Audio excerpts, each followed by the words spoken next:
Girl friends ఏంటి, ఎన్ని girl friends ఉండే?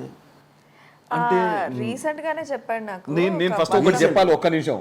నన్ను అడిగింది క్వశ్చన్ కి అంటే నాకు చెప్పింది నేను చెప్పేస్తాను అనమాట. నాకు ఆగలేదు, నువ్వు తింటావా? 100 మంది అని కాదు, అన్నాడు. నాకు ఆగలేదు. మా నటరాజ్ మాస్టర్ అయితే నేను 121 చిన్నప్పటి నుంచి అంటే ఎవరు గర్ల్ ఫ్రెండ్స్ లేరు కదా, గర్ల్ ఫ్రెండ్స్ ఉంటే ఎలా ఉంటుందో నాకు తెలియదు ఆ లైఫ్ అని 100 మంది లేదు. నేను అంటే ప్రతి ఒక్కరిని చాలా క్యూట్గా ప్రపోజ్ చేసేవాడిని, అందరు రిజెక్ట్ చేసేవాళ్ళు. నన్ను ఒక 100 మంది దాకా ప్రపోజ్ చేసి ఉంటారు, 100 మంది రిజెక్ట్ చేశారు, ఒక్కరు వాళ్ళేరు. లాస్ట్కి మా ఇంటికి ఒక ఆమె వచ్చింది, అంటే అంతమంది పడలేదు, నేను పడ్డానని చెప్తున్నాడు. మా ఇంటి ఆమె అలా ఎలా పడకపోవడం? గర్ల్ ఫ్రెండ్స్ ఎలా అవుతారు పడకపోతే? ఎక్స్ ఎలా అవుతారు? ఇప్పుడు నిజం చెప్పు సార్. ఇప్పుడు నిజం చెప్పి సార్ నిజం చెప్పు. ఏంటి నిజం చెప్పు. నాకు గర్ల్ ఫ్రెండ్స్ లేరు శివ, నిజంగానే లేదు. మీకు తెలియదు ఏముంది, నేను తెలిసే ఎప్పుడైనా అడిగాను.